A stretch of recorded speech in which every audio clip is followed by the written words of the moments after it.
Bonjour Valentina, Bonjour François. on est dans ton kiosque, Ce qui était mon kiosque. ce qui était ton kiosque, puisqu'il n'y a plus aucun journaux quasiment. Non, comme tu peux voir, malheureusement, on n'a rien du tout là-dedans. Ils ont tout récupéré et ma belle aventure se termine ici. J'ai commencé et tout, je m'attendais pas à voir toute cette énorme tournée médiatique. Et une fois que ça s'est fait, je me suis dit, bah, trop bien, ça va me permettre de bien faire vivre mon kiosque et tout. Donc j'avais des gens qui venaient un peu de partout. Sauf que bah, pour le coup, après, j'ai eu une très mauvaise nouvelle de la municipalité de Toulouse qui m'a emmené à fermer mon kiosque. Mais qu'est-ce qui s'est passé en fait pour que tu doives fermer le kiosque? Bah en fait, si tu veux, les travaux du métro, je crois que tout le monde en est en connaissance. Donc la troisième ligne de métro La ligne C, qui exactement. doit arriver en 2028. 29.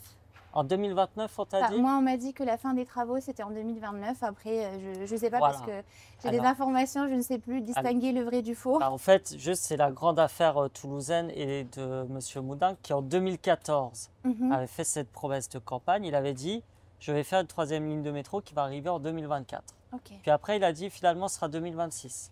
Puis 2028. Et toi, tu dis 2029. Mais il y a même des gens qui me disent 2030. 2030.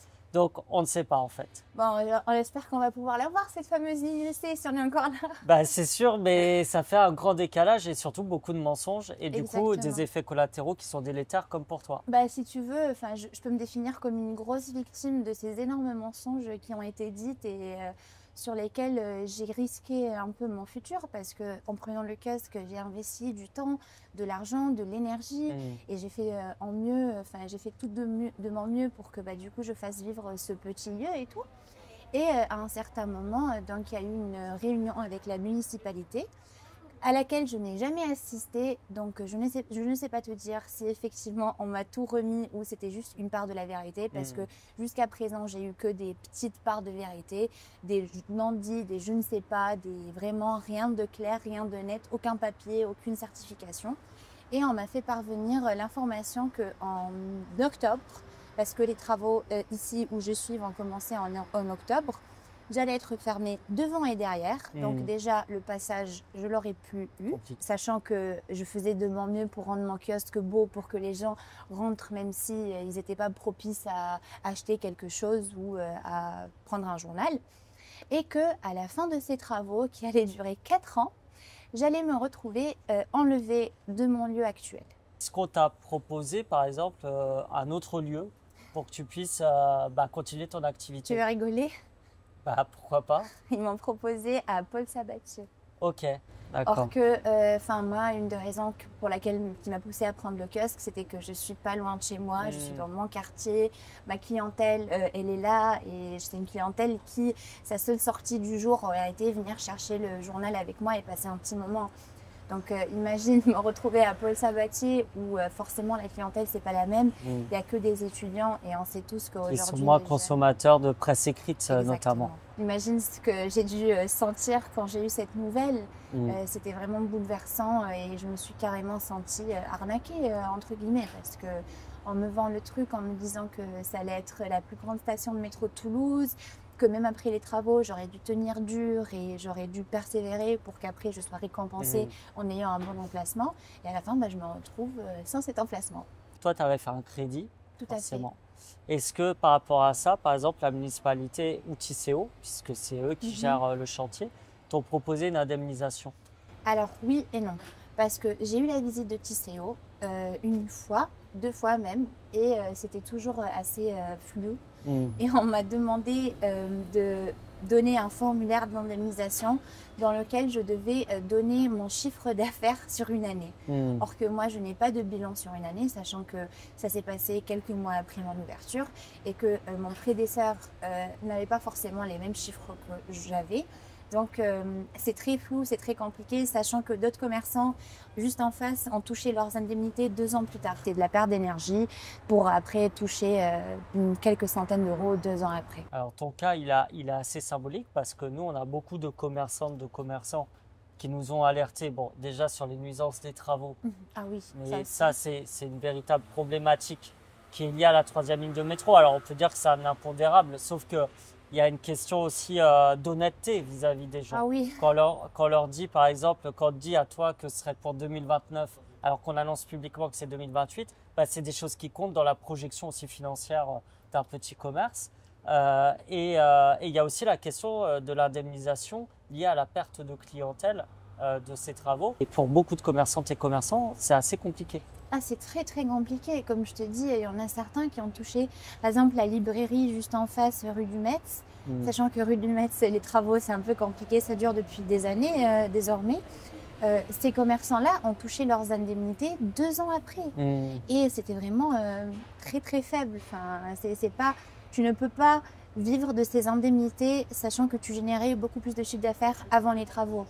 Et ça ne compense pas en fait, ça ne compense pas, c'est pas assez. Nous, ce qu'on va faire, c'est qu'on va écrire à Jean-Luc Roudac, puisqu'il est président de Toulouse Métropole et aussi à Tisséo, en leur demandant mais qu'est-ce que vous comptez faire pour les cas comme le tien, Valentina, pour dédommager en fait les commerçantes et les commerçants qui ont un gros manque à gagner. Et en plus, ce qu'on voit là, c'est que là on était dans le kiosque, Ouais. mais à l'extérieur, ce que tu me disais, et moi ce qui m'intéresse toujours, c'est comment des petits commerces en fait sont plus que des petits commerces. C'est des lieux où les gens vont avoir des liens humains, de la sociabilité, qui est un repère pour eux dans le quartier. Et c'est aussi ça qui est cassé là pour au moins 4 ans. C'est un endroit où tu viens chercher ton journal, tu discutes, tu rencontres d'autres gens qui ont les mêmes intérêts que toi, tu débats sur les news, tu débats sur ce qui s'est passé. Enfin, c'est vraiment un lieu de vie, un lieu d'échange. Moi, j'ai des clients qui m'ont dit oui, depuis que tu es là, ma journée, le matin, je suis heureux d'aller te voir parce que ça me fait du bien et tout. C'est des gens âgés, c'est des gens qui n'ont pas de famille, c'est des gens qui n'ont pas d'amis et qui viennent ici. C'était leur seul moment de rencontre. Et moi, ça me brise le cœur parce que c'est les mêmes gens que je rencontre des fois dans la rue et qui me disent « Ah Valentina, qu'est-ce que tu nous manques? Qu'est-ce que le kiosque nous manque et tout? Qu'est-ce que c'est dommage que ça en est fini par là ?»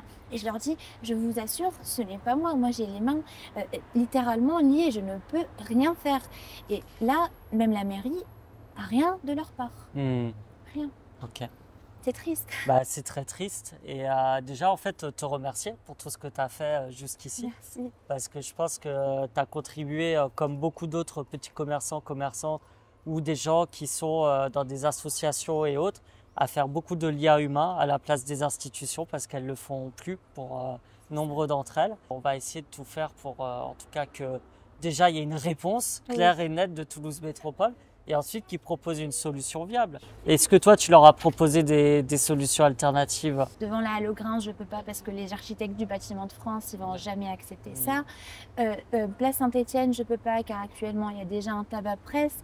Enfin, tous les lieux où j'aurais pu me déplacer pour maintenir ma clientèle actuelle ne sont pas possibles en fait. Et rien ne t'a été proposé de ce point de vue. Rien ne m'a été proposé de ce point de vue. Et c'est intéressant parce que les arguments qu'on t'objecte, c'est soit des arguments de concurrence commerciale et qui peuvent être entendables, mais la municipalité ne les donne pas à tout le monde. Moi, je t'ai rencontré pour te présenter la proposition de loi qu'on a déposée sur la défense du petit commerce. Exactement. Et précisément, la municipalité ne dit pas un mot quand, par exemple, c'est une grande enseigne qui s'installe à côté d'une petite épicerie.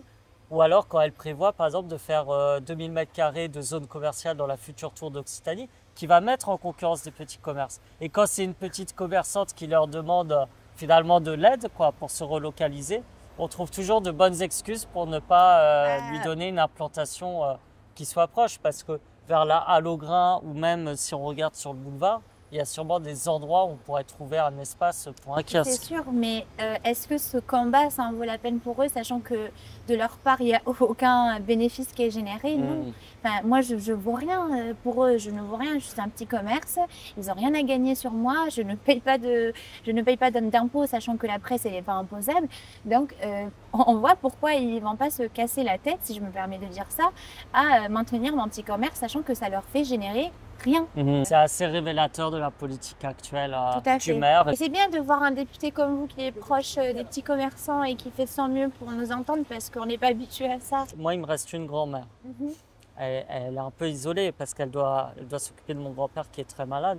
Et je vois à quel point le fait qu'il y ait des gens qui parfois vont être des petits commerçants, elle me raconte quand elle va faire ses courses, il y a un petit commerçant qui l'aide, etc. Ou un voisin. Et à quel point, en fait, ce lien humain-là, heureusement qu'on l'a, notamment pour nos anciens, nos anciennes. Mais même d'ailleurs, pas que pour nos anciens, nos anciennes. Il y a beaucoup de jeunes, ils se retrouvent isolés. Beaucoup de gens sont isolés maintenant. Toulouse est là, ici, avec Valentina, parce que Valentina, c'est un exemple de petite commerçante qui est plus qu'une petite commerçante. C'est quelqu'un qui met du lien humain, de la vie, l'humain d'abord, tout simplement, dans son rapport à son activité. Et elle fait partie des essentiels de notre ville, comme beaucoup d'autres. Donc, on va la soutenir et on espère qu'on va pouvoir remettre de l'humain partout dans cette ville.